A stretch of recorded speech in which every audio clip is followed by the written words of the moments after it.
49ers fans, how are we doing? How are we feeling? Those faithful to the Bay, how have you been?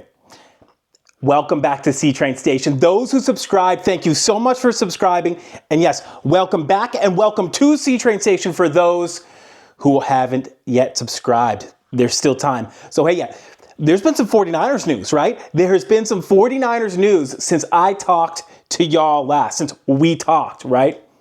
Brock Purdy has signed a 5-year, $265 million deal. Yes, the Niners have locked in their quarterback. He's their quarterback of the future. He's their quarterback of the present.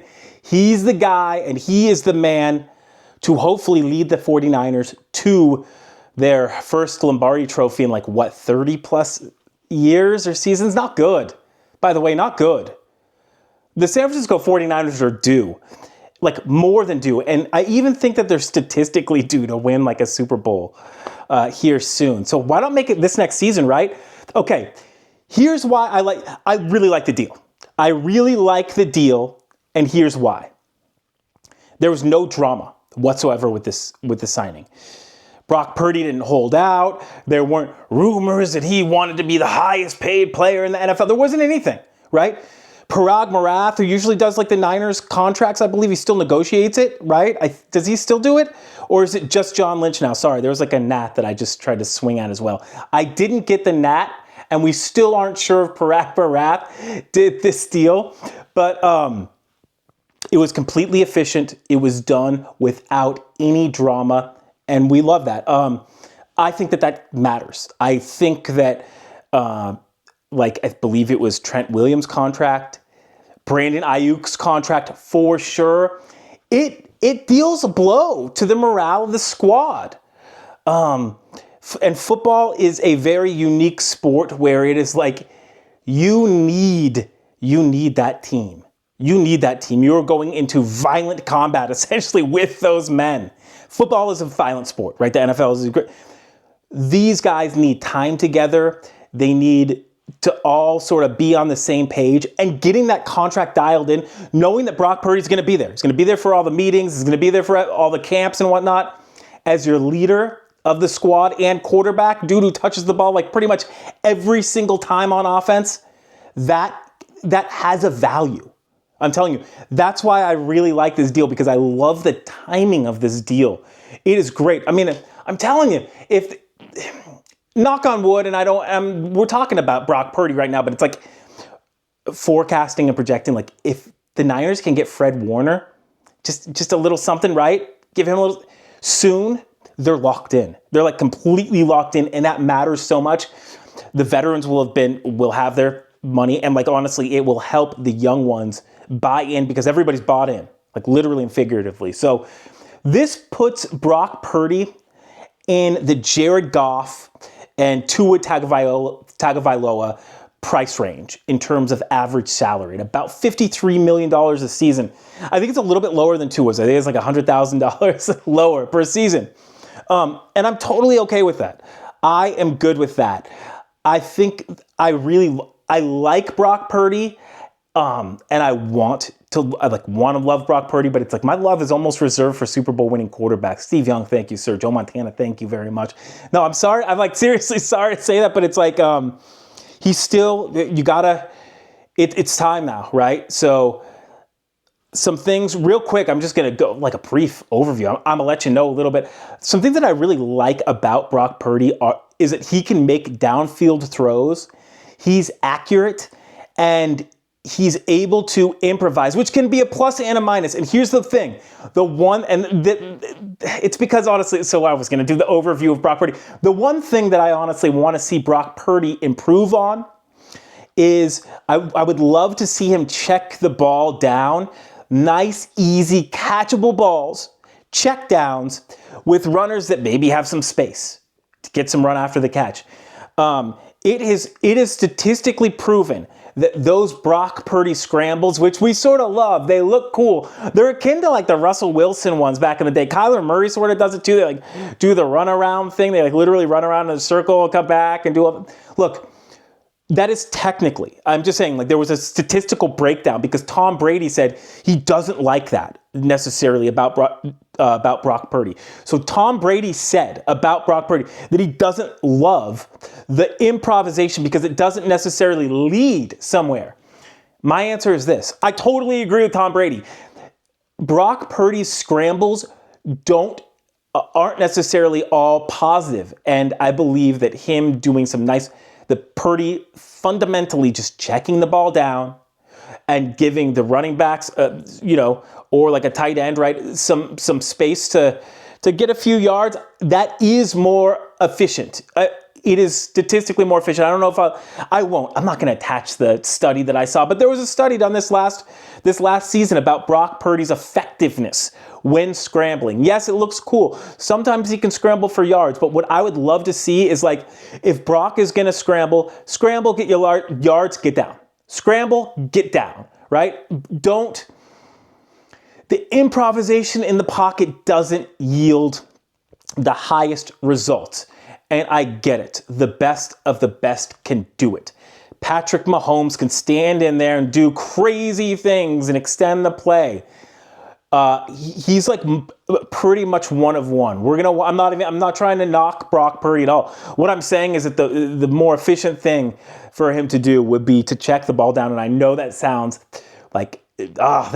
boring. It sounds like the dink and dunk offense and stuff like that. It's not at all. It's simply taking what is available, resetting the down, going for another planned play, right? A scripted play that's better, the next one. And not thinking that your improvisation is better than a fundamental good chunk of yards and then the coach's next play. But I love this. I really, really like Brock Purdy. His ability to throw downfield, I love it. He is an accurate passer. I think that with another offseason, with a healthy offseason, hopefully he'll be even more accurate. He's got it. He's got it, in my opinion. I didn't see the one thing that we're all afraid of is that he's going to turn into what Jimmy Garoppolo turned into. And the reason that I don't think so, I don't think he's going to sort of bust out in a bad way like Jimmy G it's just because Purdy is a more prepared quarterback. That's just what I know of Purdy from how about this? What is it? Sam Darnold, starting quarterback now of the Seahawks. There is an article about he credits Brock Purdy with his preparedness when he was on when Darnold was on the Vikings. So even like a young Brock Purdy is being heralded for his ability to study, his ability to prepare, and that counts. That matters so much. I'm with you, Brock. I'm with you. I love the deal. Like Brock Purdy. In other Niners news, right? The 49ers schedule was released. And in my opinion, bye week is the name of the game in multiple ways. What am I talking about? The 49ers this season this next season, they will not play any team that is off of their own respective bye. 6 times last season, the Niners played a team coming off the bye. So like they had like a week to just like get shredded again, reincorporate. You can find Jesus for all I know. You know what I'm saying? Like they had 2 weeks to prepare for the Niners. The Niners had 1 in 6 instances last season.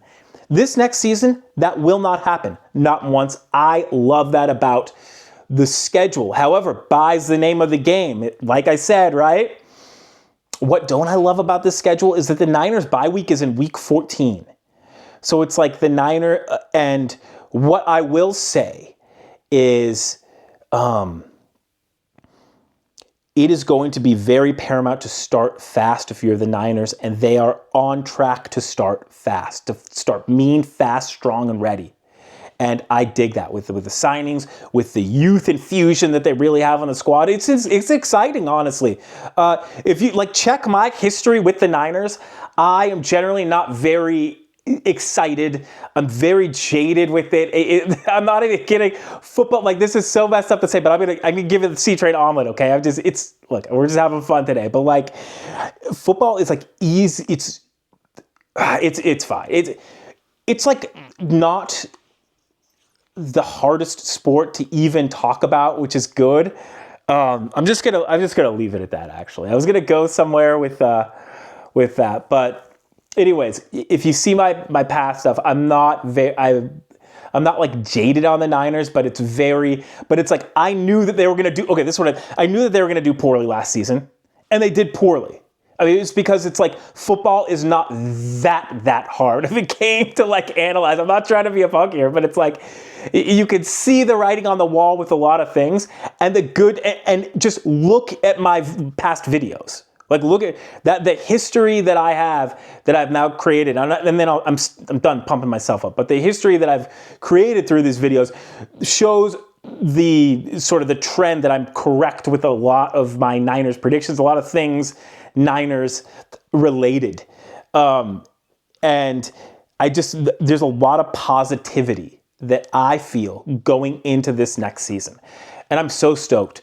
So what else about the schedule? The Niners technically, and I don't want to, the thing is every season is so brand new that here's an example. It's like, I really think that the Seahawks I think the NFC West is going to be incredibly difficult. So difficult. I think the NFC West may be one of the toughest divisions. And you're like, what, C-Train? I know. I believe in what, I think Arizona is going to be tough. They sort of play the Niners tough, right? Seattle. And the Rams are going to be... Dude, it's like whenever you have Stafford's got the arm and Devontae Adams. The NFC West is going to be tough. But I have to say this, the Niners schedule is technically the easiest strength of schedule since the Atlanta Falcons in, I believe, 2015-16, okay?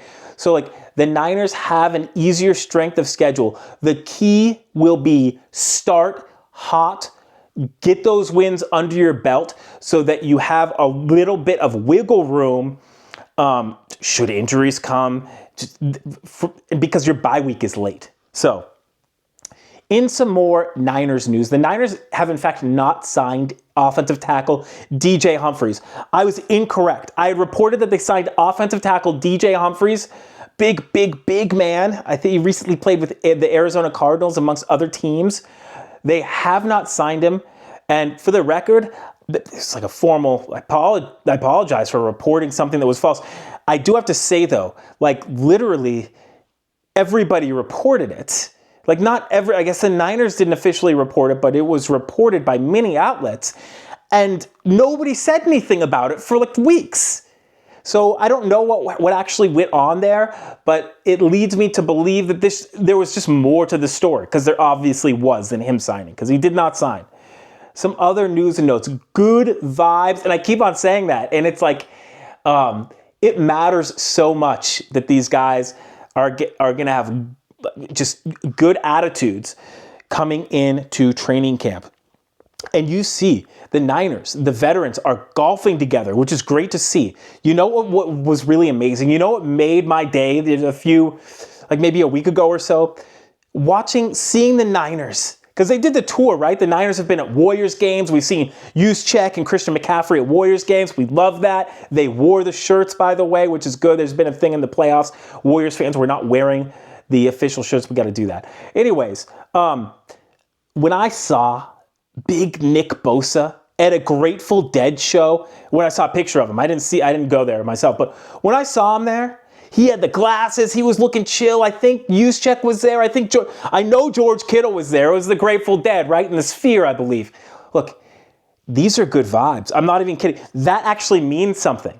I know this is weird to say, but it's like, instead of holding out and thinking about money, like a few seasons ago, Nick Bosa is getting that nice haircut, which was great, right? Before training camp, I think, before one of the games, and going to see the Grateful Dead. That's going to expand his mind, his spirit. He's going to be reinvigorated and rejuvenated. And I'm only half kidding with that. I'm not even kidding. There is a holistic sense that an athlete, a human being, needs to have. And I feel there are good things going into the Niners season. And I just hope that, players like Malik Mustafa can get as healthy as possible, because the Niners are going, I said it once, I'm going to say it again. I'm going to say it twice right now. The Niners are going to need to start strong. The Niners are going to need to start strong. The first 7 games, like the Niners got to win 5 of them. Sorry. It's not my fault. It's just the way that things are, right? We want to win. You got to win like legitimately, like at least the first 5 out of your 7. And I think that they can do it. Everybody's locked in. I think Christian McCaffrey's, hopefully he feels like he's got something to prove. You got everybody back, and hopefully Brandon Ayuk comes back at some point. I'm not really counting on him as much this season. It's tough. He really tore his knee up, but hopefully he's doing better. But yes, rookies had their, and let's tie a bow on this, shall we? Rookies had their mini camp, and it seemed like everything went really smoothly. I know that Big Alfred Collins, defensive tackle out of Texas, he didn't do the drills. I think he didn't do anything at camp because of a calf injury. The Niners are going to need those defensive linemen. They're going to need them healthy. So rest up, get healthy. And it seemed that it went off without a hitch. And the one person that I did see some footage of out of that rookie camp was first-round draft pick Mikael Williams. And he looked amazing. He was throwing people around. And he just signed his contract. That's the last bit of news that I have to report. He just signed his contract, 6 years. I mean, what? It's either 4 to 6 years, something like $24 million. I love it. I love that he's signed up and that he's in the system because he's ready to get sacks now. I know that says he's young. He's 20 years old still. Mikael Williams looks like a stud. Physically, I think that there really were some issues with that ankle, with that sprained ankle at Georgia last season, and he looks really rejuvenated with his base back. It's too early to tell anything about that, but I mean, if Mikael Williams can have any sort of impact, if he can get 7-8 sacks, if he can even come close to double-digit sacks, the Niners are going to be in such good shape. I love it. I love it. Brock is dialed in. Next, we got Fred Warner. Hey, what's one thing? Who's one player out there? One player who could be a free agent? Gabe Davis, I believe, wide receiver, visited the Niners the other day. Is there one player out there who you're I think he's out there. I think the Niners should sign him. Because the Niners definitely have some cap room. They have that ability. Is there any one player out there? Let me know. This isn't I'm actually wondering as well. I'm sort of scouring the market, should you, so to speak. So, hey, thanks so much for checking in. And of course, subscribe, comment. I'd love to hear from you for your, Niners content. And I'll see you next time at C-Train Station. Have a good one.